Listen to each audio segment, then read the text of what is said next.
Once lived a man who was very afraid of death. All the time, he used to think, I could die at any moment. What should I do? How can I avoid that? So he prayed and made friends with God of Death. One day, while talking, he said to God of Death, You do not leave anyone. Someday you take me with you, right?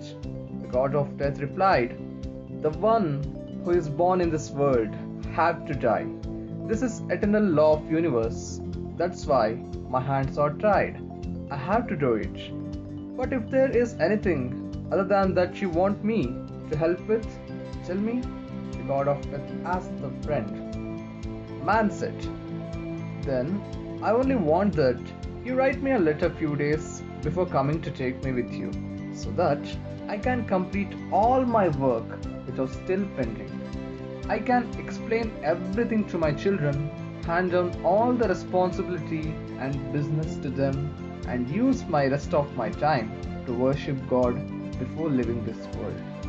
God of Death smiled and said, Sure, why not?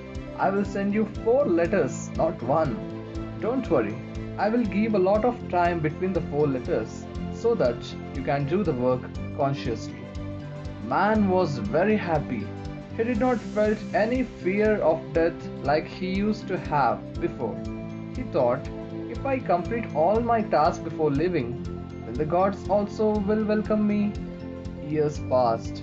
Hour of death finally arrived. God of Death came to him and said, Friend, now your time is over. Please come with me. I cannot leave you here even for a moment.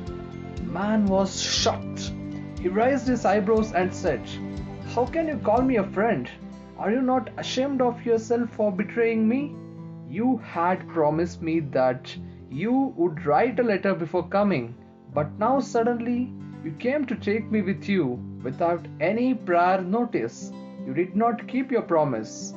The God of Death laughed and said, Friend, I sent you not one, but 4 letters. You did not pay attention even once. Man said, What? But I did not receive even one.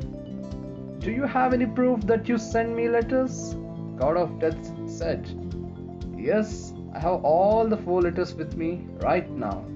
Then showing the letter, God said, My first letter was, When your beautiful black hair turned white, it was to warn you that you should do what you have left to do.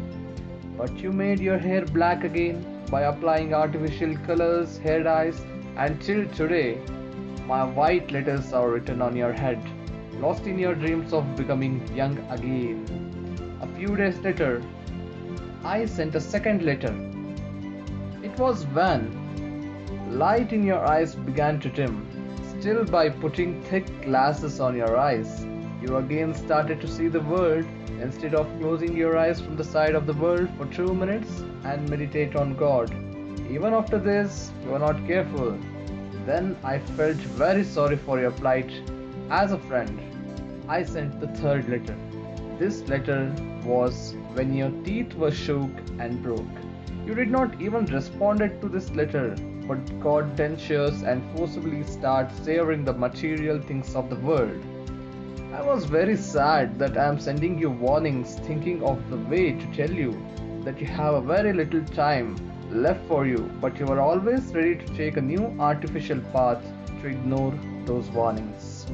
As my last letter, I sent diseases and pains, but again, you ignored everything out of your ego.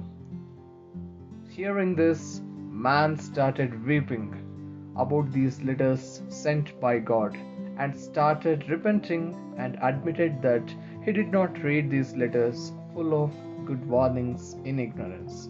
Man said, I always kept thinking that from tomorrow I will worship God. I will spend my earnings in good works, but that tomorrow never came.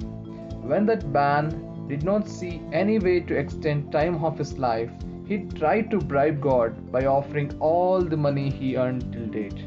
The God of Death laughed and said, Friend, This is nothing more than the dust for me. Wealth, fame, power, all this greed can subdue worldly people, but not me. If you wanted to impress me, then you should have collected wealth of truth and good deeds. This is such a wealth, in front of which I could have been compelled.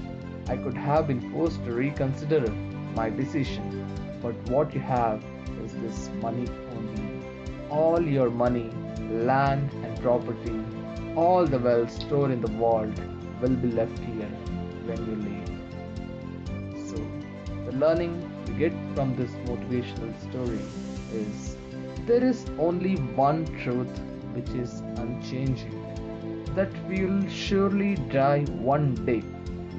How much wealth we will accumulate in life, how much fame we will get, what kind of children we will have is all uncertain. But we will die one day. Only this one thing gets fixed with birth. Seeing the signs of age with time, at least we should practice living in the remembrance of the God. Thank you.